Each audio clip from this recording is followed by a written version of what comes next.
how were you seen? Where was that pivotal moment where people started knowing Sotusura? Pivotal moment. That's interesting. Really interesting question. So,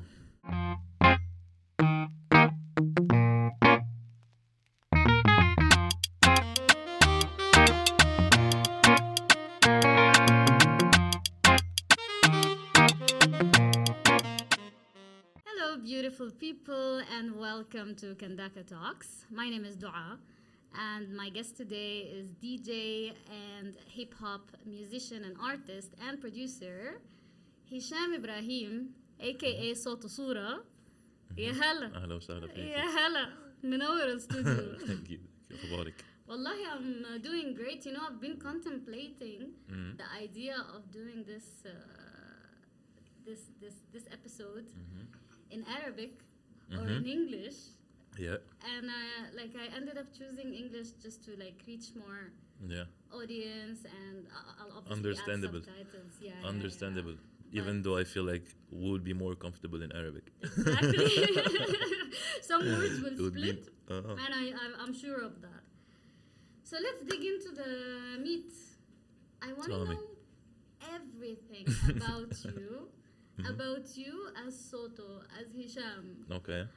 How everything started, you know, your childhood, the backstory of this music that, you know, have been making waves. So yeah. Thank you. So I don't know where to start. Yeah, I was born and raised in France Yeah.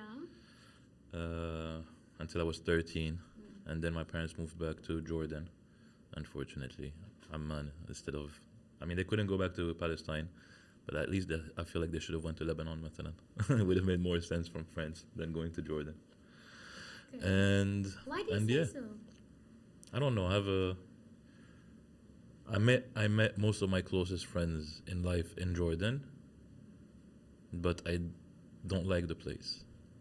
Jordan. Yeah, When you went there, how old were you? I was 13. 13. So it's a critical age to Yeah. move completely. So it wasn't a great experience at first. Then it got better, but of course the first year, like moving anywhere is tough. But at that age, going was a bit weird. And in general, it was good, and I learned how to read and write Arabic. So that's the best that came out of it, yani, Okay. at least. But yeah, in general, it's not a place that I love, yani. Really? Yeah. That's a big statement coming from you. Yeah, because I love a lot of places, but yeah, honestly, like Jordan in particular, I don't know. There is something about it that I don't like in the mentality and in a lot of things. Yeah, when I look at the music side of things, because that's what I've been doing mainly for years now, it's not a place that pushes you. It's not a place that helps you grow. You reach a ceiling really quick, and then you get stuck there, and you just go in a loop, unless you decide to leave. And that's why I think most young artists, and if I had an advice to give to young artists in Jordan, it's leave. Leave. Oof. Oh, get your experience as soon as you get the chance. If it's Europe, if it's UK, or if it's Berlin, go. If you can't get to those places and you don't have options, go to Beirut, go to Cairo. Just go. Move to a bigger scene, to a bigger city, different, and live that experience. Because yani, Beirut or Cairo are huge cities when it comes to musical, you know, the last 40 years in the Arab world, 50, like, sure. So yeah, Amman is not that place. Yani. If you were in Damascus, if you were in Baghdad, maybe I understand like staying. But Amman is a place, and there's a lot of fucking talent in Amman. That's You know, the there's thing. a lot of fucking talent that came out of Amman. So I'm not saying that there is something, but it's limiting, and you need to leave in order to grow and to like really get better. And when did you leave? I left a lot. So I left when I was 18 for uni, but then I wasn't into music yet. I came back 2004. I came back like in my mid 20s, and I had like a clothing store, and I started to do music. And then I closed the store and focused 100% on music.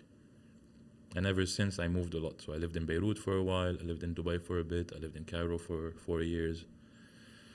So I left a lot of times, but yeah, a lot of people don't. And in Farai, for example, like the ones that leave actually grow and end up having a real career. And there Like was, who? I mean, Far'i is one of them. Uh, Far'i is a the big name now. Yeah, I mean, the main two that I can think of right away is Far'i, who went to the UK and London for 47 Soul, Hmm. and Synaptic, who moved from Jordan to Palestine. Ah. Like, you know, like he went to Palestine, he had like, and then he just said, you know what, I'm gonna live here. Like, that's where I'm from. Hmm. The energy is different. It's definitely inspiring for him. It's definitely a challenge, and he just did it. And I don't know, Msallam also, for example, lives in Russia. But I think he's also studying, so it's not the same thing. But yeah, in order to grow, you have to travel, you have to move and see different things. Why do you think it's so limiting, in your opinion, from your experience? Why it's so limiting? First of all, because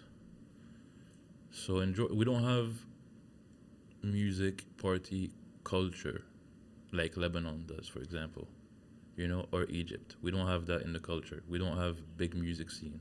There's no support. The crowd is not really open-minded musically, doesn't really appreciate music. So you can be around your own crowd in Jordan performing and not get so much feedback, and then go to Cairo, perform in front of more people than you do at home, Hmm. and get crazy feedback from a lot of people. Nah, man, I don't know. I feel like the crowd has an ego, and they wouldn't even come and tell you, "Oh, that was a good show" or something. Oh, Yeah, there's a lot of bullshit. must be challenging for Mm. aspiring artists, or For sure. yeah. And I started to realize that a long time ago. So I used to drive back and forth before, in 2006, 7, 8. I used to drive from Amman to Beirut every week and DJ at a vinyl only bar in Beirut.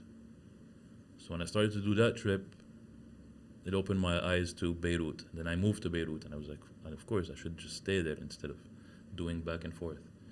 And I learned a lot from that. And then moving to Egypt was another experience as well. But I learned early that, yeah, like the experience you get and the feedback and the love you get from people Other that follow you, places. yeah, it's so much different in other places. But you started music production and your interest in music in Jordan, not in France, not in Beirut. No, I mean, my interest in music ever since I was a kid, so it's still in France. I was already into music, but I wasn't doing anything. I started to collect records when I was in LA, when I moved to the US, right after Jordan. But definitely Jordan had a big influence on me, like musically. The people I was hanging around with, like 13 to 18-year-old phases, yeah, there's a Formed lot of you. music. Yeah, there's a lot of music involved in that. So it kind of influenced you. No, it did. Yeah. Oh, it did influence me in a lot of ways, for sure. Mm. It did influence me in a lot of ways. But it's not a place I would want to live in, and it's not a place I would want to raise my kids. Like, if I want to live in the Arab world, I would move to Cairo. Oh, Cairo. Yeah. Oh, with all listen, Cairo is. I lived in Cairo for 15 years, and Cairo's rich. For sure. If I can describe, it's rich. It's rich in everything. Maybe richer than 100%. you need, Yeah. but it's rich. So I can understand, but it's also a challenging city to live in, to raise It kids. is. You It know? is. I agree. Yeah. It is, but it forms you. You know, did. and it has a lot of history and culture. Like, I wouldn't raise my kids in Dubai. You know what I mean? Oh, although that's Like, where that's you're not headed good. next, yeah? Yeah, that's where I'm going next week for, for 10 days. But yeah, like, I wouldn't raise my kids in Dubai. They will, like, Yeah. I don't think it's a good thing Yeah. to raise your kids in the UAE, because it's like a bubble. Once they leave the UAE and face the world, it's going to be tough. There's no culture there, and it's missing a lot of things. I feel like the most culture they get, I saw in the Arab world, yeah, and definitely Cairo is so rich. It's incredible. It's a tough city. Dunya, exactly. It's a tough city to live in. Like anywhere else, like if you have financially, if you're doing good, you can live well. But yeah, definitely one of the most interesting cities in the Arab world. Jordan is not really a challenging place. It's not somewhere I would want to raise kids now. Okay. But I don't know if I want to raise kids in the Arab world yet, and I don't know if I'm gonna live in the Arab world again. I'm not sure, but I feel like if I do in years, I would love it to be Cairo, or it'll be Morocco, which is a country I haven't seen yet, but I'm dying to see. Yeah, it's definitely on my list as well. Yeah, I've been to Tunisia. Mm. Tunisia was incredible, and it was a really good experience. Really? Yeah, Tunisians are Okay. dope, and I love Tunisia. Interesting. You're speaking about raising your kids. Yeah, there are none on the way or nothing, but I'm just thinking and down the line, where I think if I leave here or don't live in Europe and I want to live in the Arab world, I think Egypt is a good spot. Egypt. If it's not Palestine, of course. I mean, if I can, if I can raise kids and if I can live in Palestine, I would live there as well. Yeah, of It's course, another- I can imagine. Have you ever visited Yeah, a few times. as a Very child? interesting. Or? No, I tried to go when I was like in my early 20s. I tried to go. I got denied entry, and then late. Yeah. Why? No idea. Because I don't know. No idea. Can't really explain. It was really funny because I was going with a friend of mine who has Palestinian papers, and he told me once we get to the crossing, he told me, I'm gonna take hours. So once you cross, you just wait for me. Don't worry. They're gonna make me wait for hours because I'm Palestinian. He knows. Yeah, and I ended up going in and not even coming back on the other side. I just went back. It was the opposite. It's like I got denied, and I don't know, it probably took him hours, but I got denied the first time, and then I went back another time and went in, and then I go every like couple of years. The longest I stayed was as long as my visa, which was like 90 days. So I stayed 3 months living in Ramallah, moving around. Ramallah. Yeah, that was really cool. Wow. How can you, if I tell you Palestine, describe Palestine in one word to you, Hisham? I know there's a lot. That's well, why in I'm one like, word, that's a tough one. Yeah. I don't know, because it's incredible, but it's intense as well. I don't know, one word is too tough.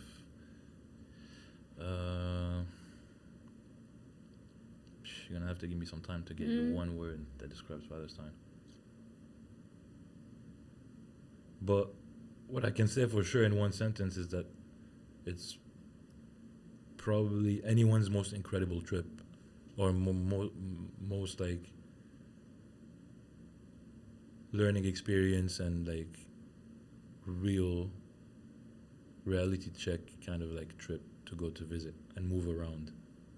If you're lucky to have a passport that can make you see like all sides of what's going on. You managed to see all sides? Yeah, I went quite a bit. I went to Jerusalem, Haifa, Yafa, Akka, Ramallah, Jenin, Khalil, Beit Lahem, Bir Zayt. Yeah. Tried, yeah. You circulated. Ikrit as well. And Wala''s Beit, Akhuna. Okay. And you think it's safe for people, for tourists, Yeah. even if they can visit? Yeah. And as you're saying, it's worth it. Yeah, it's an incredible trip. Definitely. Where are the places that people have to visit? You know? Jerusalem, Al-Quds for sure. Jerusalem, of course. If you can, Akka as well.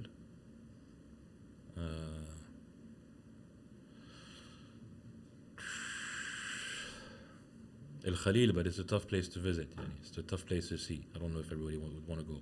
I guess Beit Lahem. Why is Al Khalil tough? Khalil is just, it's a different animal. And it's, I don't know how to describe it exactly, but it's the most intense you're going to see this, what they call conflict. What they call it. It's the most intense that you're going to see. I mean, Jerusalem is also really intense. You feel it, like you feel tension in the air in Jerusalem, but it's beautiful too. How you can think Rome is nice, those really? Yeah, you think Rome is like, oh, it's beautiful. Like Jerusalem is 10 times nicer than Rome, and cleaner than Rome. It's like Cleaner? Yeah. It's. How can it be intense and beautiful. How are these two words I in don't one know. sentence? Yeah, it's like if you just if you take the people out of it and just look at فضية. it's beautiful. But then the people living there and the energy in the air, like yeah, you feel the tension. It's a little extreme, Damn. but it's interesting, and it's not extreme like you're at risk being there, like Adi. But you're gonna feel like okay, there's some weird energy there. Just like Cairo has crazy energy in some ways, just like Bali has crazy energy. You know? Every Places have everywhere energies, has, but yeah, tension. I never felt anything like that at Jerusalem. Oof. Top level, yeah. When was the last time you were there? Fuck, a long time ago. 2016, I think. It's been a while. 2016, yeah. Yeah. You're Yeah, I mean, the flying? last 3 years, just like, since COVID. Yeah, you know, yeah, like- yeah. It's But yeah, it's been a while. flying. Yeah. Yeah. Yeah. You're planning to visit soon? I have to, yeah. I'd love to visit next year, definitely. Next year. I mean, yeah, because this year is already, before I blink, it's going to be over. So, like, Yeah. 2 weeks ago was January, now it's like mid-October. Okay. So before I blink, the year is going to be over. But yeah, next summer, I'd love to visit. Okay. It's been a long time. What do you miss most about home? Where do you call home? France or Palestine? No, or not Jordan? France. I don't know. Home is where I don't know. Home is where I lay my hat. Where I am at the end of the day is home. But yeah, Some but Metallica- nowhere. Nowhere is home too. Like Palestine just feels different. France doesn't really. It feels and doesn't feel like home. Like I'm really comfortable in being like when I'm in France, with the system, with the language, with everything. So I'm right in the mix. So it can kind of be homey, Yeah, but no, it's not home. it's not Uh, home.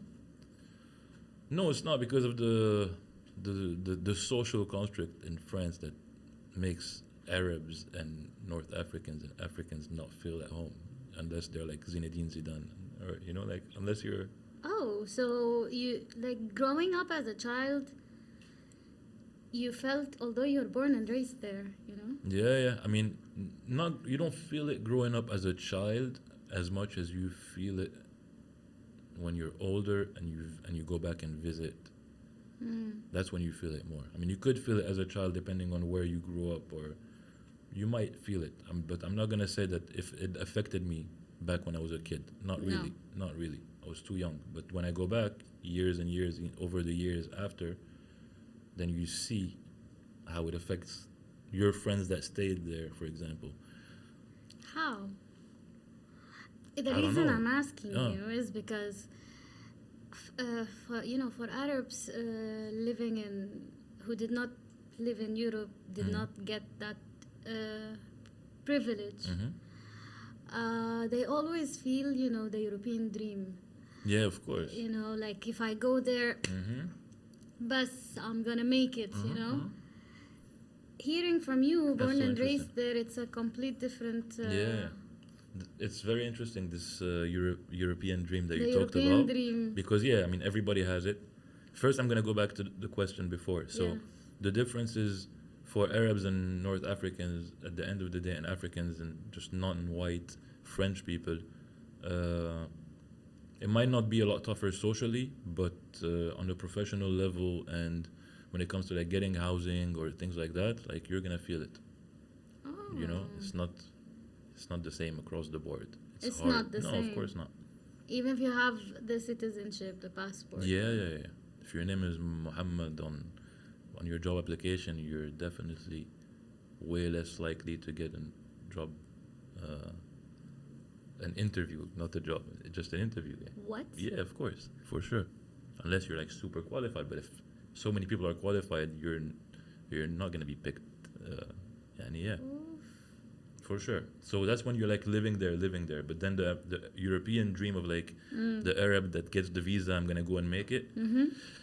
It's normal to have this dream. It's like you always think the grass is greener on the other side. So you think if I go, I'm gonna make it. Like that's it. I'm gonna make it. But it's so far from the truth because it's so hard. Mm. That trip, getting there, however you're going, and then adapting to the country that you land in, the city, the language, the this. It's a lot harder than it looks.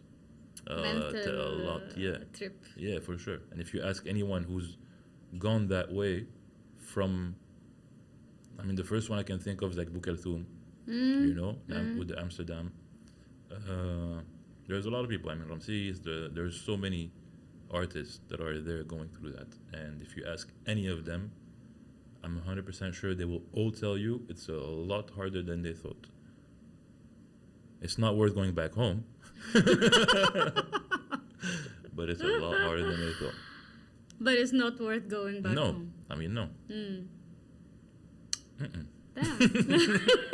No. That's a toughie. Yeah, it depends on what home is as well. Yeah. Like, again, we're talking about the first example I gave you was Bukalthum. Bukalthum left Syria during the war. Whenever shit went down in Syria, Bukalthum left and ended up going to Jordan, studying university in Jordan. So already just not being in Syria he's not home anymore, you know? Jordan is like next door, neighbors, but yani, the amount of shit he went through and had to overcome while being in Jordan, like the amount of racism and shit against Syria, like it's out of control. Yeah, he went through a lot. Racism? Oh, akid. They're neighbors. Yeah. Of course. Oh, we're Arabs. We're like almost the most racist people I've seen yet. مش معقول. Then I wonder how we complain, you know, that sometimes the world is racist too. Yeah, because we're Arabs. So we're complaining. But yeah, if you look at societies in the Arab world, yeah. I mean, there has been a lot of divide and conquer happening before. I'm not gonna blame it all on us, but yeah, in general, like we're pretty racist in 2023. Damn. Unfortunately. And in your house as a child, you know, born and raised there, your household, was it like, did it keep the Palestinian traditions? You speak Arabic, or was it very, you know, French adaptation? I mean, how did it form you being in France? It was interesting. So the home wasn't like really keeping up with like Palestinian traditions to a certain extent, but of course, like my mom used to cook for us, so of course we have, and we're gonna have more of the Arabic cooking, and I grew up on a lot of that stuff. What's your but favorite my parents, food? My favorite food. You guys have the مسخن. best. Oof. I don't know. There's a lot. But مسخن is amazing. Kusa wara is amazing. مفتول. مسخن. I already said مسخن. So many. That Arabic food. We can start with زعتر وزيت يعني. We don't have to go to. As simple as that, man. As We simple don't have to go as to that. dishes. أعطيني زعتر وزيت ولبنة وتمام. خبز, I'm good. Yeah, we're good. 100%. So yeah, as the household, so your So mother the household, used my to... mom and my father used to speak to me in Arabic only. Only? Yes. Okay. And they used to listen to Arabic music, and they used to watch مسلسلات عربية. So I was a bit around that, you know, Okay. as a kid. But also my brothers and sisters, who were all older than me, all spoke to me in French. And then I was also like, they had their friends in France that would come over or whatever, and they're not really Arabs. It was more French people, and we had a kind of a mix of both شوي يعني. But there was definitely a lot of Arabic things played around the house, or all the classic مسرحيات maintained العربية يعني مسرحيات مثلا. Oh. I was addicted to that apparently. My mom tells me no. أي وحدة? I forgot. غوار. I used to ask my mom to play. Who was the actor? Remind me. Boy, yeah, I can't believe I forgot his name off the top of my head. We need to look this up. Because I grew up to that too. Yeah. Fuck. We need to look it up. It's gonna go. I can't believe I forgot. Yeah. Shame on us. I judge it. It feels like that. Now I'm like, okay, I'm not gonna think about it, and his name is gonna pop up. Yeah. But I wanted to ask you, have you ever felt privileged being, having the chance to be born and raised in France? Oh, of course. away I from felt, I all. mean, not as a kid, not young, Yeah. but yeah, after, I was just starting like high school and after high school and like university days and everything after that. Being exposed and understanding how the freedom of traveling that I get from having a French passport to anyone that were like most of my friends in the Arab world that didn't have those passports, then of course I realized like, and I can't blame any whatever my parents did wrong in life. Like I can only forgive them just For for this. giving me that passport. Like that alone, I can't be mad at them for anything else they've I done. feel you. You know, because yeah, it's such a blessing, and I try to make the best out of it as well. Yeah, yeah. I don't take it for granted. That's why I haven't lived in the same country for years, and that's why I keep moving. Where have you been? Where have you been? I know you've been around, but what I've been a lot of places. I don't know. what's on the list? List? I don't know. I've been around Europe quite a bit. But saw France growing up, Jordan, Lebanon, Egypt, UAE, Tunis, US, Caribbeans, Indonesia. I went to Japan once. Oh, It was a really interesting trip. Yeah, I've traveled quite a bit, and I've lived in a lot of places as well. That's the interesting part. Like I lived in Beirut for a while. I lived in the Caribbean. I lived in LA. I lived in France. I lived in Jordan. I've been living in Indonesia for a year now. It looks like I'm gonna be staying here for another couple of years.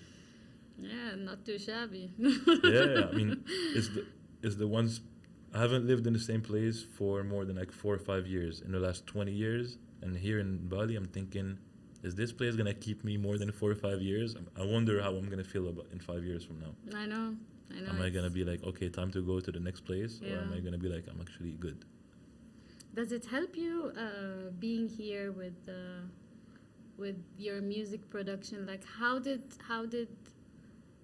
it help you grow since you're planning to stay a bit longer? Musically, I can't say it has done anything yet because I haven't been working on music much. The first year I was here, I was really focusing on a clothing brand. Yep. I just got yep, Behold. and Love I it. just got my visa to start DJing here. So now that is starting to open a new page, and making beats. I haven't made beats this past year as well here, so it's been good for me as like mentally and physically, like being here, but not musically yet. I can't say it has done something musically. Now, what's interesting after I got the visa and I'm gonna start DJing, is that nobody knows me, so I can start. I kind of feel like I'm starting like a whole new page. So there's no expectations. Like if I play in the Middle East or somewhere where people know me, the people that are coming to see are kind of expecting to hear a certain sound. Yeah. Kind of. Okay, not particular tracks or anything, but here no one knows me, so I can do anything I want. It's kind You know? of It's really cool. It's it's very fun. freeing. and Yeah, yeah. It's very freeing because I know what I want to play and I know what I don't want to play. And I know where I don't want to play. You know? And I don't care about being like, I don't care about playing anywhere big. No clubs, no big, I don't care. I've done that the last 10 years anyways, you know? So now I feel like this is not my goal at all. My goal is to definitely play what I want to play. It's for you. Yeah. So I prefer playing for sunset at a beach club that fits 200 people than playing at the biggest spot that has 3,000 people and I'm going to be playing shit I don't even like listening to. No, fuck that. Okay. You know? Yeah, So, it's freeing in yeah, a way. so- Yeah. And there's a lot of venues here, so I can play. Like you can really, if you put the effort, you can play a lot. Nice. So now it's like a challenge again. It's a like, challenge okay, again. Yeah. Okay. So that's good. That's motivating. Yeah. Definitely. But going back to LA, where you told me Mhm. that was your starting point, where you thought, That's when Music. I bought my first turntables. That's where I started to collect vinyl. That's where I started to attend concerts of artists that I really loved and watch them perform live and understanding the effect of like a live show. Like discovering an artist live on stage is the most beautiful thing in the world. Like musically, there's nothing better. I don't care what CD album I give you or whatever. Okay, this is great to discover albums and music and artists, but like live on stage, Something else. that's next level, yeah. Who was your influence? Who did you see there? So I was listening to a lot of old school, like back then, like current hip hop. So now old school hip hop. And I went to a music festival to watch Wu-Tang for the first time. So Wu-Tang was a huge influence on me since I was like 13. So watching them live, I was like so excited that I'm gonna be seeing Wu-Tang at a music festival. And then right before them on stage came a guy who had dropped his first album like 3 months before, and I haven't heard it yet. And he came and performed, and it was Most Def. And his show, by the time he was done, if Wu-Tang was not here, I was happy. If Wu-Tang didn't show up and the concert was over, what I saw from Most Def right there made my hair was The standing. It goosebumps. was just like goosebumps, like mind blown. Like what the fuck, Shuhad? That's a live show. He was crazy. He had the whole crowd moving on beat to no beat before the first song ever dropped. Just him and the microphone. He already had the whole crowd, and he separated the crowd to do this and that, like everyone, before music dropped. And then he performed for like 40 minutes and just, I mean, it was his first album, which is such a classic now. And oh yeah, it was incredible. Powerful. So that one was like, whoa. That was a big, okay, I want to do this. I want to do something involved in this, like this thing, definitely. This is what made you like, have a new vision for yourself. Yeah, that was definitely a spark. And then I bought the turntables, and then I started to just go whenever I could go record shopping.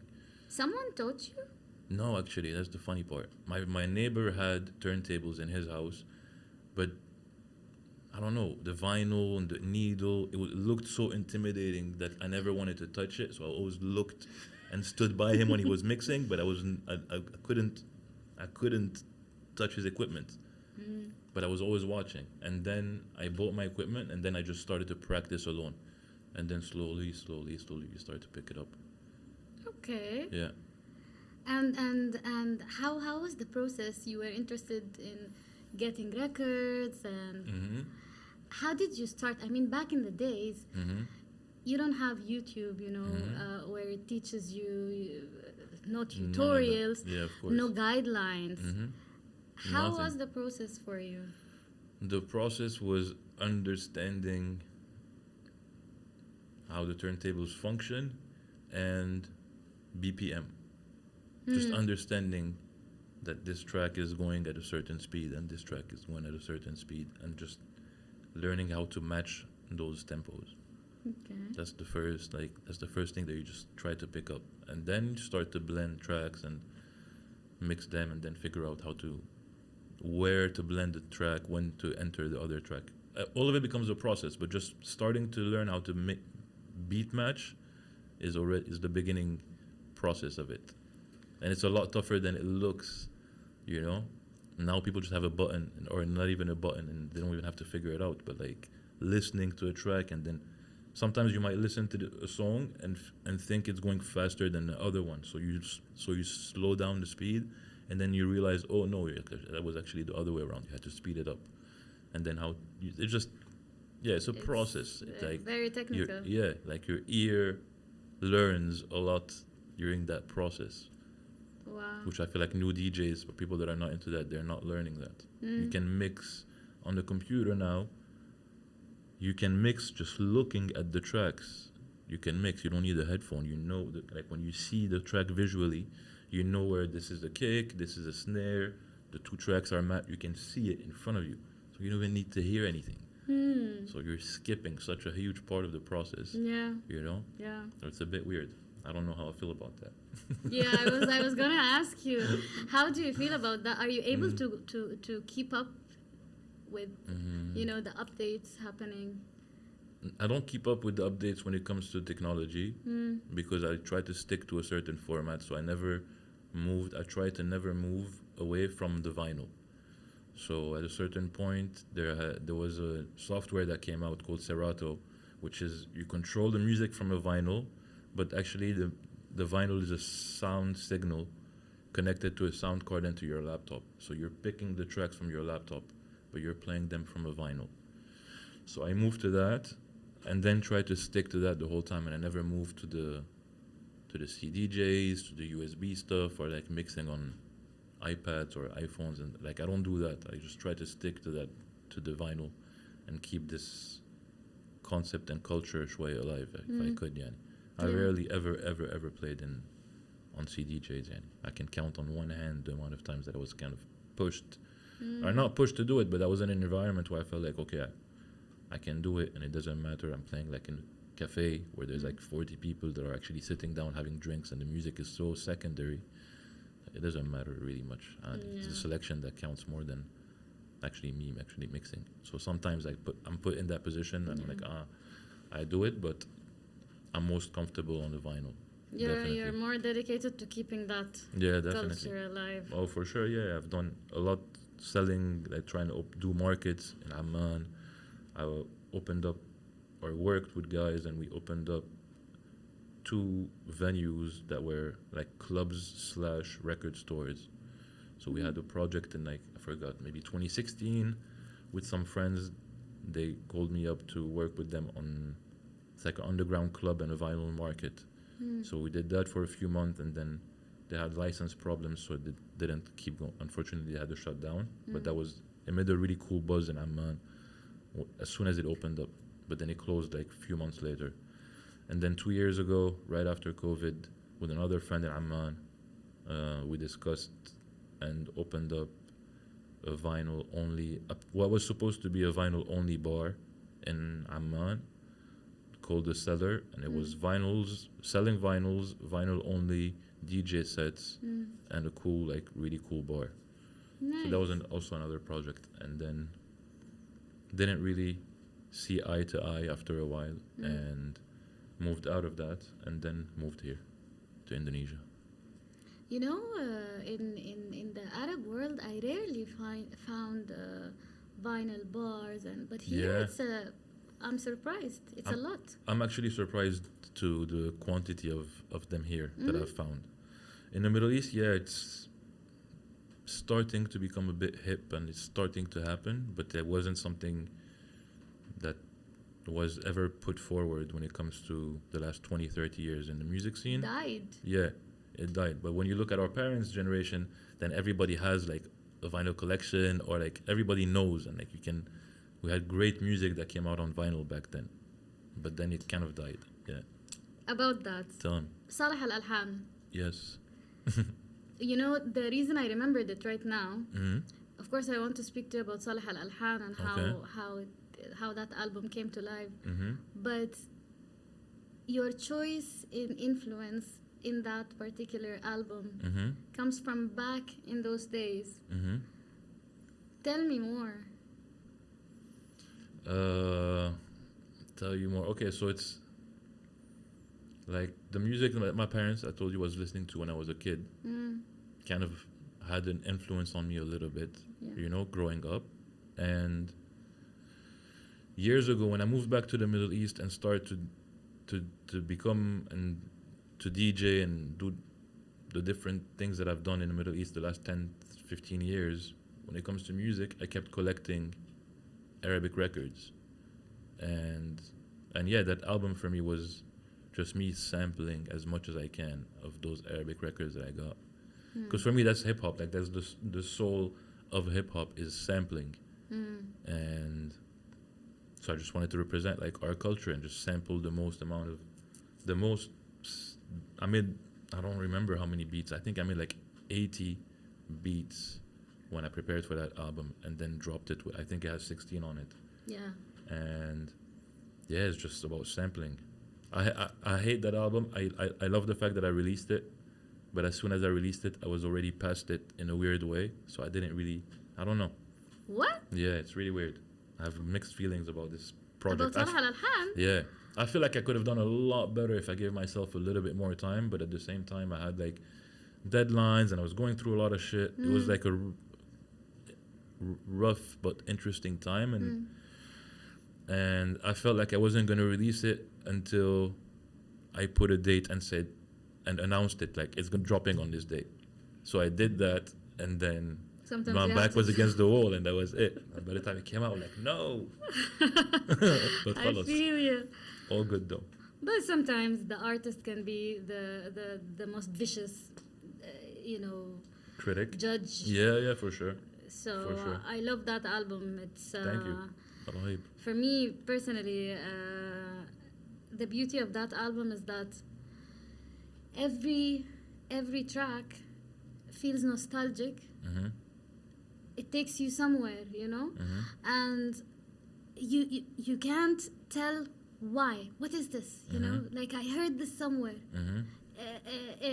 في قهوة, in the family's house. You don't know. It's a beautiful piece Thank of you. art. Thank To you. be honest, I love it. Thank you. But yeah, I'm surprised that to hear that you're not super happy about it. Yeah, and I'm a bit pissed at myself for not just continuing right after it. Like as soon as it dropped, just kept doing like more beats and dropped more projects. I'm pissed because time flies, like we said earlier. Like the last 3 years just went by like this. And Salah al-Alhan came out a year before COVID, so now it's been 4 years already. And wow, I could have done so much in that amount of time if I just kept that rhythm. What's But stopping you? the only thing stopping me is me, of course. I'm not gonna lie. Yeah. I'm not gonna lie to you or myself. Yeah, I'm stopping me. I guess I'm not really in the right state of mind right now, or that's an excuse as well. It's just a habit that you need to pick up. A habit. It's a habit because I just need to do it for like an hour or 2 hours every day. Just keep that habit. Sometimes that 2 hours can turn into 4 or 5 hours if I have the time and if I can. But if not, at least do it just 2 hours a day. Yeah. And then, in a year, there will be a lot of material there. Whether it's good or bad is another thing, but there will be a lot. Are you lacking the motivation? Yeah, for sure. Unfortunately. But yeah, I'm lacking the motivation. I'm lacking also the space to be comfortable and have the equipment that I usually like. I need a turntable because for me, like sampling off a vinyl is alone like gives soul to the project that I'm working on. So any vinyl that I just sample and start this thing gives me I don't want to sample off like YouTube or tracks and just cut it on my computer. I don't know, it just doesn't feel Right. doesn't really feel like I'm doing something. I like to do it physically, have like the right equipment. So, but it's happening soon. I mean, I'm going to Dubai in a week, and I'm coming back in 10 days with that turntable. So in 10 days, I don't have an excuse after that. Like, Oh, really? Yeah. Then I can say, okay, I don't have the right space, but that's a fucking excuse. I can be sitting on the floor. Like, Yeah. I don't need much space. Yeah. It's an excuse. Well, that's great. That's an excuse. amazing. Yeah, hopefully. I need to get back. I need to get back into it. I need to. I want to. Sometimes I feel like it. I did a couple of beats when I came to like this since I've been in Indonesia, but I never kept that rhythm. Yeah. But a few people came to Indonesia. I saw a few people this past year, and one of them. In the music industry? Yeah, one of the best actually, man. To be honest, like out of Palestine, and Nazir is probably the best producer after Muqata'a. For me, Muqata'a is always going to be on the thing of his own because he started this whole shit. But yeah, Nazir is definitely like the best now. Of course. And yeah, he was here. In Bali. He was in Bali on his honeymoon less than I don't know, maybe like 6 months ago. Yeah. So we caught up quite a bit, and it was one of the things. He's like, why aren't you releasing anything? I don't understand. Like I was in your house like 7 years ago in Amman, and you were making me listen to like fucking dope beats. I'm still waiting for this. What is going on? So the fact that it's him telling me that, I'm like, okay, I think I should. Yeah. It's time to get back on track. It's time to move my ass when it comes to that. Yeah, but I'm busy. I'm busy also. What are you busy with? I'm busy with this, like this whole like the clothing brand. How did it's an this interesting project. happen? Tell me more about this. How did it happen? I don't. It's a project that I had in the back of my mind for years. Okay, like I love street art and calligraphy and graffiti culture, since I was a kid. And the last 10, 15 years in the Middle East, I met a lot of amazing Middle Eastern artists that are good friends of mine. Cairo and Beirut have a lot. Yeah, definitely. And Amman. Mm. And yeah, the whole Middle East has a lot. I only know a few, but the ones I know are already incredible. And I always felt like I wanted to do that. I wanted to do a clothing brand, and I wanted to do something of this sort. And after COVID, it felt like it was the right time to do it. Before that, I always used to push the idea a little bit because I was busy with music or gigs and something. But when COVID happened, and after COVID, when things started to open up again, I felt like that was the one time, if I had to do it, it has to be now. Because it's either I move to Southeast Asia and start this project, or I move towards Europe and get back into gigs and music and just start doing stuff. And I don't know. I fell a bit out of love with music the last few years, I can say. And I'm not so excited about going to Europe. I've been in Europe for years and years over the past, I've lived there and traveled and toured, I've done that the last 10, 15 years. So I'm not excited about that as much as everyone is. That's why everyone is in Europe right now. And I was like, "Khalas, let me take a break." I felt like taking a break from music as well. And I was like, let me come to Southeast Asia and figure out this whole clothing thing. Okay. And then ended up coming to Indonesia. It wasn't the plan at first. Just the last few months started to think about it more, and someone recommended it to me. I got more and more into it, and then I landed in Jakarta, and I fucking loved it already. And it's Jakarta, and if you ask people from Indonesia about Jakarta, they're like, "Oh, Jakarta, no, you love they it. don't like it. It's too busy." It's like Cairo. It's Cairo in Southeast Asia. Jakarta. Big city vibes. Madness. Big city crazy. Noise, pollution. But culture, nightlife, a lot of shit. Jakarta is intense, and it's a really cool city.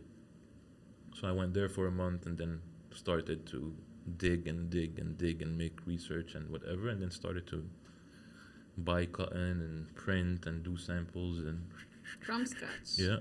Yeah, from scratch. And the designs, who does the design? The designs. So the one you're wearing and the one on the table now is Shafi'i. He's a Palestinian, born in Jordan, graffiti and calligraphy artist, young, super talented, one of the nicest guys you'll ever meet. And so that's one of them. They're all friends. Another one is Nidal Khairi, also Palestinian, born in Jordan, who's really incredible. Suhaib Attar, graffiti artist, same thing, Palestinian, living in Jordan, amazing. Muthanna Hussein, who's part of Turbo and who was part of Warshe, who is him and Hadi Aladdin. I have designs from each one of those guys. I'm a big fan of their work. Muthanna is actually the guy who made the Sotusura logo, that I've been rocking for the last 10 years, and now the table turned. The table turned, and I'm trying to get more and more of his designs, and I'm trying to discover new artists that I don't know, but the ones I know already are so incredible. I'm like, yalla. So it's a collection of designers in this brand. It's a whole collective of designers. Rami Afifi, Palestinian, based in Dubai. Kamil Karam. I hope I'm not forgetting anyone. Majid Ahmad. I don't know if you met him here. He was here last month. Saudi Arabian graffiti artist and calligraphy artist living in Dubai. Okay. Also incredible. Who else? What a collection. Yeah. There's a lot of designers. Oh, wow. Okay. Proper piece of art. Yeah, trying. Proper piece of art. To do something creative and interesting and good quality product and prints is what I care about. That's why I moved here, because I felt like there's a lot of brands in the Middle East, and a lot of them have cool designs, but the quality is poor. So you buy a cool shirt and then you wash it 2-3 times, and then the shirt goes bad or the print goes bad, and I was like, fuck, sad, because the design is so dope. Those guys are world-class design, so we should have world-class fabric and standard. It should be comparable to other brands.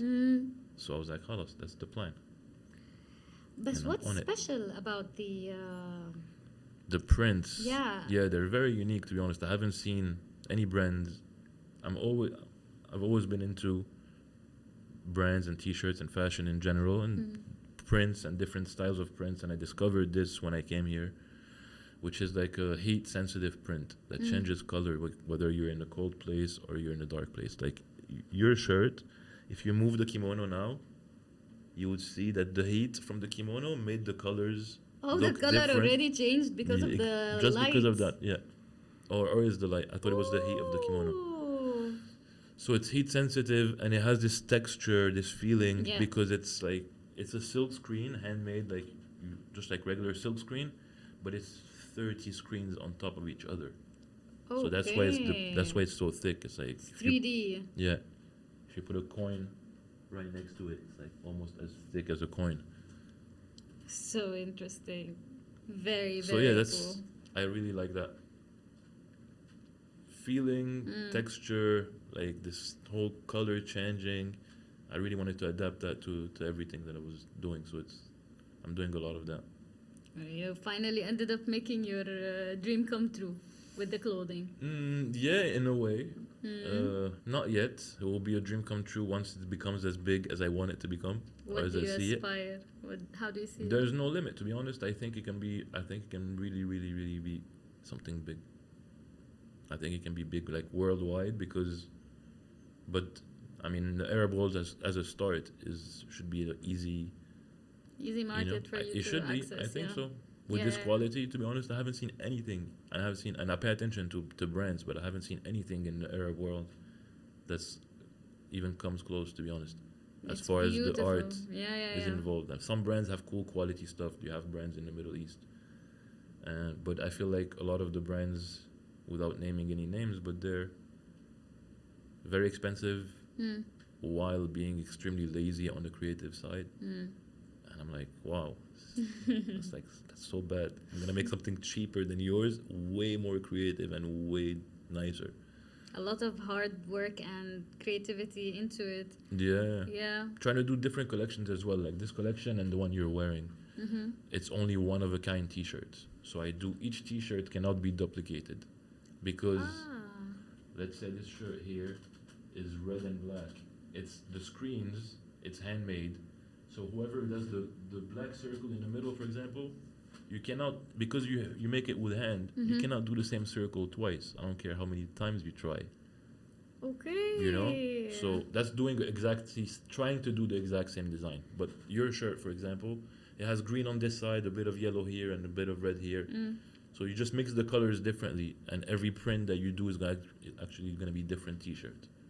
So those are like 30 screens, like much pricier T-shirts. But then you pay for a shirt, and you know that there isn't two of this shirt, so it's worth it.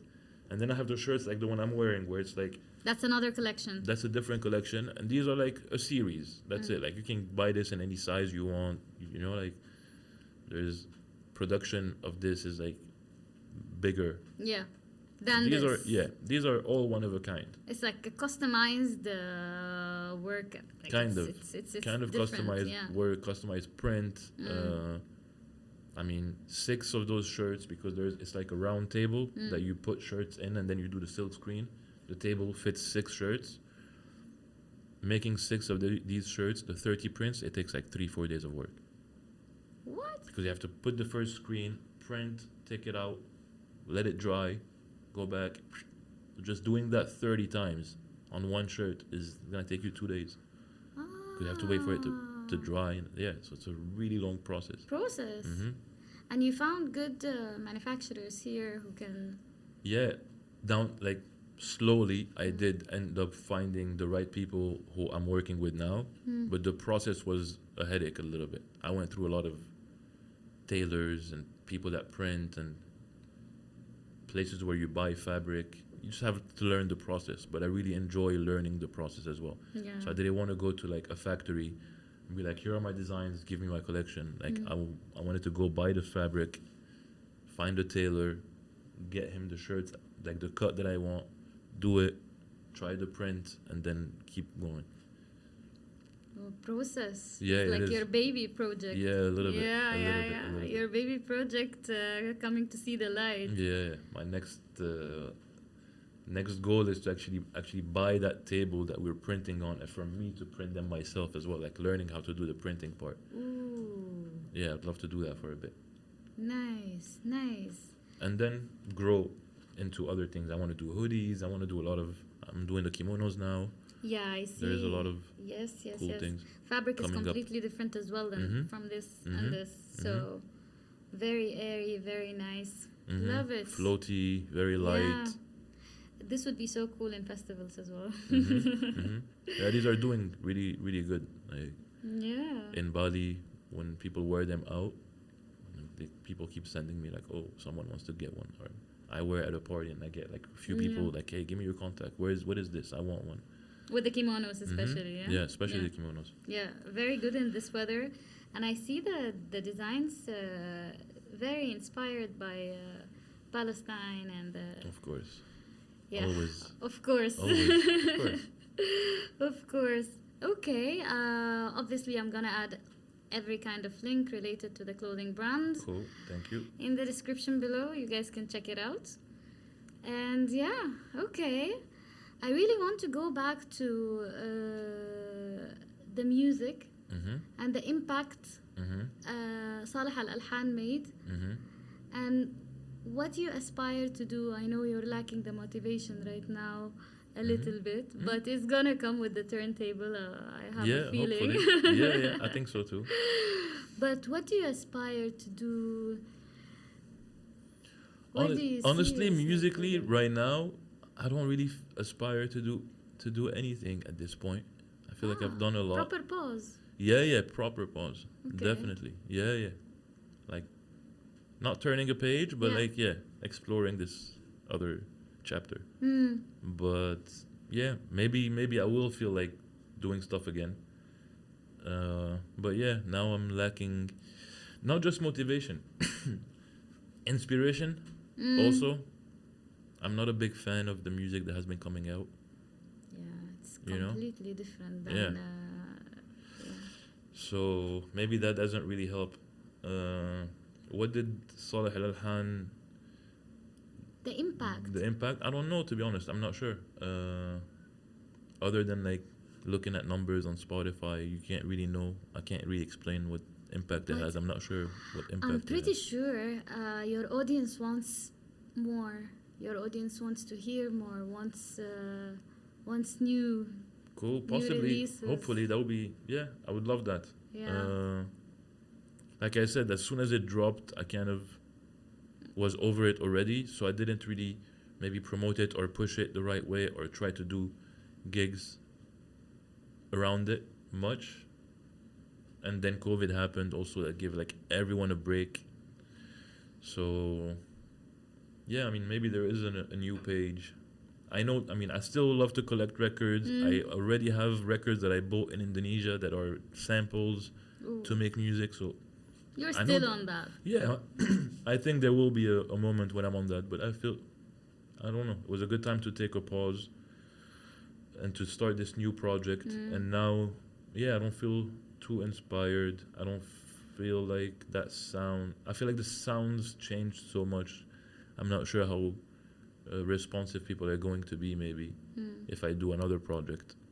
Maybe that's also what's not motivating me to do it. Even though it's not a good excuse, because you should do it because you want to do it and not because of the people, you know? So, I get your point. yeah, so it's not a good excuse. Yeah, But, yeah. You know, just have But to- you're getting the push from Al Nazir, from all these artists, you know. Yeah, I mean, my friends definitely keep reminding me, Yeah, come on. whether it's El Farahi or Nazir or whoever. But yeah, I need Yeah. to, yeah. Especially the scene of music in Palestine is incredibly rich. 100%. You guys have amazing talent. Yeah, I feel like maybe what would motivate me to definitely do something would be like a collaborative project. Like if I worked on something similar to Saleh Al Alhan with another producer, then we'll be bouncing ideas off each other, and it would be that would motivate, and that I would do for sure. Okay. Working with working with another artist on the project would definitely motivate me to do it. Otherwise, I'm only doing it because I want to do it Mm. and to get it out of my system. Just Yeah. like I did Salat al-Hanis. It was just like, okay, at that period of time, Mm.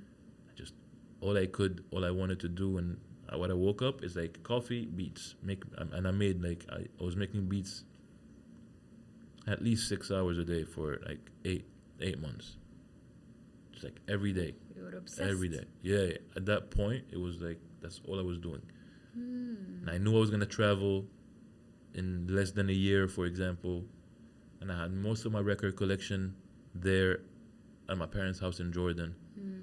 And I was like, that's it. I need to wake up and just go straight into the equipment, grab a stash of records, make coffee, boom, listen to Warda, for example, or whoever it is. Just listen to the whole track, having coffee, smoking a few cigarettes, which I hate. I can't wait to quit smoking cigarettes, but Really? yeah, it's the worst habit. It's the worst habit in the world. 100%. Unfortunately. Lot And of then us just like- listening to the music and finding loops or finding sounds and be like, okay, YALlah, let's go. Just make a beat and then next record, next track, next Mm. track, next track. Just kept doing that for hours. And yeah, it becomes an obsession. And then Yeah. it definitely becomes an obsession. And like I said, it's picking up a rhythm, because once you start to do it every day for like a week, then after a week, you can do that just for an hour, but you're also gonna go for another hour. Mm. You're gonna go and listen to the shit that you made this whole week, Becomes everything your that you life. made before, and then that you would want to add something to this. You would get a Mm. little idea from that, and then it will just keeps you working. And then you will find yourself sitting down for like 4, 5, 6 hours a day, like every day. And I was like, okay. But it was a good, it was good practice ground. Yeah. As I said, I don't love it, and yeah, I need to do more Yeah. and progress and spend more time be less rushed in releasing the next one, so I can work on it and feel like it's a good final product when I release it. Let it It's marinate. because it's not a good feeling like the day it drops for you to be like, I don't like this shit anymore. Like, Hmm. that's not Keep a in good one. mind, like I told you, as an artist, you're a perfectionist, and people love it. I don't know. You know, people love Okay. it. But tell me about the challenges. How the challenges of you being a musician. You got in that obsessive phase of I want to produce and how did it see the light? How did people? How were you seen? Where was that pivotal moment where people started knowing Sotusura? Pivotal moment. That's interesting. Really interesting question. So, from like 2005 to 2010, I was doing it as a hobby. Tried to DJ at parties, left and right, vinyl sets in different spots in Amman. But I also had this clothing store that I was working in, and I decided to close it to focus just on music in 2010 because of, like, economically, after the 2008 kind of crisis happened, which hit the whole world, but also the street where my store was hit with construction, and then just everything fell out a little bit. So in 2010, I said, okay, I'm gonna put this project on the side and focus only on music. And then I got to do, around 2013, me and Al-Far'i linked up. Hmm. And I think that was the pivotal moment Hmm. where I had a really, really dope MC that people didn't know, that was just about to drop like incredible projects, and we're doing shows together and we connected. And that was, I think, the moment where I was like, okay, this is going in a direction, like I can see it. I can see where it is going. Because I already been through that experience as well years before, because I was working with Boycott and Stormtrap with Ramallah Underground. I was involved Before into that. 2013. Yeah. So before I was trying to get them as much exposure as I could in Jordan, got them to do gigs, and I saw what Ramallah Underground did during the phase where they were together and they had this momentum. So I could kind of foresee where Far'i could head, with his career. And yeah, I think when we started to do shows in Amman and I started to see the feedback, it really pushed me. And then the more music that was dropping from the Middle East that I really loved, whether it was just beats or raps, I would incorporate that into my sets and also feel like there is a following. There's people that are really into that. And yeah, I think those were pivotal moments. Another pivotal moment maybe was like just me realizing that having a particular sound when I play, or people expecting to hear a particular, like something like you said, like something kind of nostalgic, Arabic, but not something old, like something of this sort was what people were like kind of expected when they were coming to see me. And that also was like something that I loved, and I always wanted to push this narrative of like new beats and whatever, but like from our culture as well. From the roots. Yeah. Yeah. So that was also maybe, I guess, pivotal moment. And then I guess it was like also starting to tour, like in 2014 when 47 Soul moved to London. I moved there with them at that point and I think I spent the whole summer of that year in London. And then, yeah, we started to do a lot of shows together, and I started to do more shows in Europe. And then I think also with Far'i was doing shows. So we felt like something was actually going on where the Arab rap scene was starting to spread a little bit in Europe. So I think, yeah, those were big motivators, definitely. Okay. Do you remember a specific performance of yours that's so memorable, like it will never, like a performance that gave you the satisfaction, whether it's with your fellow artists, or the crowd was amazing, you were so satisfied of your performance? I'm trying to remember. I can't, like, off the top of my head, I would think 2 shows would come to mind. One show was with Ramallah Underground in Bookset Cafe in Amman. That was probably 2008. That was a really, really, really cool show where there was nothing else on the lineup except, actually, there was like a Swiss rapper also on the lineup, but he wasn't known. He was Canadian, actually, Bluebird. And then me and Ramallah Underground. Like, I was performing before them and after them, I think. And then they had the set in the middle. And they had a huge following that came. For me, those are the best rappers. Like, Boycott always been like the best for me. Like, from then till now, it's like he's unbeatable when it comes to like grabbing a microphone on stage. And yeah, that was a memorable performance for sure. And then another one was, I think it was like 2013, where with Muqata'a, Ed, Far'i, Deeb, Malika, Arabian Nights. Oof. Who else was there? MC Amin in Cairo at Darb 17-18. That was like magical gig. What year was that? I was like 2013. We were supposed to play the gig inside a football stadium, Zamalek, I think. And the police shut down the event while we were sound checking. I can imagine. They completely shut it down. And then we had to figure out where to rebound. And this guy offered us to do Darb. And we just all went to Darb last minute. And the crowd followed. And we got to Darb, and it was madness. It was really cool. Cairo music scene. Yeah. It was really cool. Even though it was like, for me, it was like the worst show. I guess when we got to Darb, we were so in the rush to start, and we didn't have a table on the stage. So I put the equipment on the floor, and I spent the whole performance like, this slide, on my equipment for the whole. Everyone's like standing, rapping, and I'm like right there. And then when I finished the performance and I got up, I'm like, oh my God, my back is gonna fall. That's 2013. I think so, yeah. 13, 12 or 13. Darb yeah. 17, 18.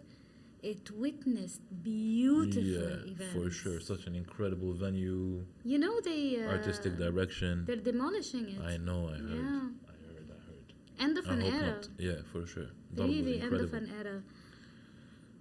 Wow. Like, you remembering that, That was a really I good one. visualized it, you know. It was incredible.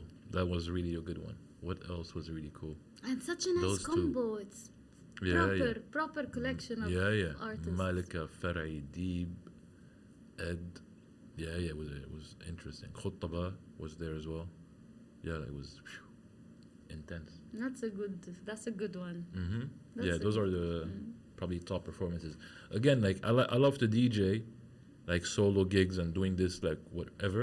But there's nothing better than getting on stage with an MC. Collabs move you. 100%. Wondering Those who are you different. will collab with Let's see. for the Let's see. coming back. Well, I'm down to collab with a lot of people. Any if it's- certain people on mind? I mean, plenty. If I had to pick, yeah. Yeah, plenty of people I would love to collaborate with. I love a lot of producers from the Middle East, and I feel like I could collaborate with them very easily. And yeah, I mean, the dream collab for me will still be Muqata'a again. Yeah, it'll be to grab Muqata'a for him to have the equipment that he needs, that he likes to make beat with, and for me to have records and the equipment that I do beats with, and then just go back and forth, chopping samples, adding drums, and then whether he wants to write or just make drums or whatever, like just a collab. I'd love to do that shit. يلا يلا لاقي لي هيك funding صغير and I fly مقاطعة to Bali and I make it here. Like I make an artist residency of like 10 days and me and مقاطعة will come up with an EP from that shit. You have it all sorted in your head. I got a lot of plans. All you need is the funding. Yep. Oh yeah, I have the location here to do it. I have perfect studio to record. Like I've done my research. I can actually, if I have a funding, I can make an artist residency for like 6 artists. Easily. I just need to get the right funding. How do you go about that? The funding? With the funding, yeah. That's the harder part. This is the part that I hate. Yani, it's about writing proposals and proposing to whatever, whether it's Afaq or whoever would want to fund such projects. Afaq are very helpful, actually. Yeah, for sure. They've done a lot of amazing stuff. Yeah, I'm really bad at writing those proposals. But yeah, the whole project is here. And if you like to write proposals, we just sit down like this, and in 2 hours we have your proposal is ready. Because any question you have, I got the answer. You have it all sorted. All sorted, and the artist I want to bring, everything. It's all sorted. Wow, I'm very excited for this to happen. If it's only Me missing too. funding. It's only missing funding. I actually had a project of this sort in Ramadan of 2020. I was supposed to meet up. I was working on artist residency in Sinai. So I wanted to bring Palestinian artists from Ramallah and from Haifa, bring them to Sinai, take a few Egyptian producers from Cairo, bring them up to Sinai, get Al Farai to come through, and just a cool collection of amazing producers and What year singers. was that? It was supposed to be Ramadan 2020. 2020. So all of 2019 and the second half of 2019 mainly, I was working on that. And I had a really cool lineup of artists that would spend the 2 weeks in Sinai. I had the location, we had everything sorted. And so I had a whole bunch of artists that were ready to just drop by for the 2 weeks and work on projects. And I had other artists that were like, I'm going to pass by on these 4 days here, and I'm going to work with whoever is there during those 4 days. And I had a variety of artists from, I don't know, we can go from Farai to like Molotov to Dina Wadidi. You know, like I had like a spectrum of music that was incredible, and I had the best in all of that spectrum of music. Everyone was like, I'm in. Okay. Then COVID hit. Oh, you're serious? Yeah. People were ready. What People you just mentioned is genius. Yeah, I can't wait to do that shit again. And I want to do it here now. خلاص. In Bali. Yeah. You I moved the have idea from location. Sinai to Bali. Yeah. Because now, if we do this idea here, then we can also collaborate with local artists. And have another taste. Yeah, another sound. Another culture. Yeah. And the local scene is incredible here. Like, creatively, this country is insane, yeah. It's With the really music scene as well? everything. Yeah, everything artistic. Whether it comes to whether it's like painting, music, sculpturing, everything. There's sculpture, the woodwork. Have you seen the doors in Bali? Like, have you seen the amount of statues that they have? Like everything, like artistically, not Bali only, Indonesia. It's insane. It's insane. next It's level. like, yeah. Next level. Not a single ordinary door. No, no, exactly. Yeah, Not yeah, a yeah. single one. Exactly. But are they as rich, as good when it comes to music as Yeah. they are with the? Yeah. I've heard a lot of Handwork. incredible shit already. Ooh. Yeah. I don't have a doubt. You can be the gateway that introduces to the Arabs and even like France and Europe the Indonesian sound. That can be such a great. It would be like the ultimate combo. But for me, like the beginning, for me the actual idea is for me to gather Arab artists here. You know, it's not about. I wanted them to collaborate because we're here, but the idea originally is like, I want a location where I can bring my Arab brothers that are across the Middle East to come and work together. And it's very hard. Like if you're Palestinian, you can't go to Lebanon, and if you're Lebanese, you can't go here, and if you're Syrian, you can't go. Like, it's really complicated. The passport issue. But then Indonesia, Palestinians don't need a visa. Visa on arrival for Palestinians. And what more do you want? Well, that's great. You know, Jordanians, same thing. Egyptians as well. It's like a very easy location to access. It's a lot easier than going anywhere in Europe, and it's a beautiful location. Like if I bring any one of those artists and put him in location here with a studio and tell him work for 10 days, he's gonna come up with incredible shit because it's very inspiring being here. It's like different, something that he wouldn't expect. I think people wouldn't want to leave after 10 days. But in 10 days, they will come up with a lot of cool work. So if I can bring 6 of them staying in the same place, and if each one of them can give me 2 tracks. You're good. Yeah. 2 tracks and a collabo. That's it. You have an album. And then next. I mean, I would want to do, if I can do this, I would want to do this like every year. If I get the right funding, it would be like an ongoing artist residency. I hope this episode actually reaches well and helps with the funding. Cool. Thank you. I'd be so happy to take part of this. That it would be incredible. a dream, you know, making this dream come true. And I have this little vision that I feel that in a couple of years you will have a music hub that welcomes Arab artists from everywhere. Yeah, I'd love to. And you collaborate and produce and. Yeah, I'd love that. Definitely, that's definitely one of my goals here. I mean, those are the types of projects. If they happen, then I'm definitely gonna stay here more than 4 or 5 years. Yeah. You know. Yeah. But if in 4 or 5 years this thing is not really going on, I don't know if I'm gonna stay or leave or which way to go. We'll see. Because this project is something I would love to do in Morocco as well. Yeah. And okay, it's cool to do it in Bali, but doing it in the Arab world and like linking up like North Africa with the Middle East is. Of course. That will be heavy. Sky's the limit with you, my friend. Well, it's wherever life takes me. Wow. In a way. Any last advice for musicians? For musicians, aspiring musicians. Keep an open ear and keep learning and study your craft. And don't do what people tell you they want to hear. Do what you feel and don't think you know. Learn and study your craft and study the people that came before. Whatever field that you're in, like if it's rapping or if it's like playing an instrument or whatever it is, like study the ones that came before. I feel like a lot of people are not doing that nowadays. They're skipping the studying part, or like the culture that they're in, and they just go. Like, no, but do it, but you need to know. Right. It's like if you're a professional football player and then you don't know about the greatest players that came before you. That doesn't make sense. You should know. Music is the same thing. If you're rapping or making music, then study whatever came before you. Listen to it, open ears, and have a dream and go for it.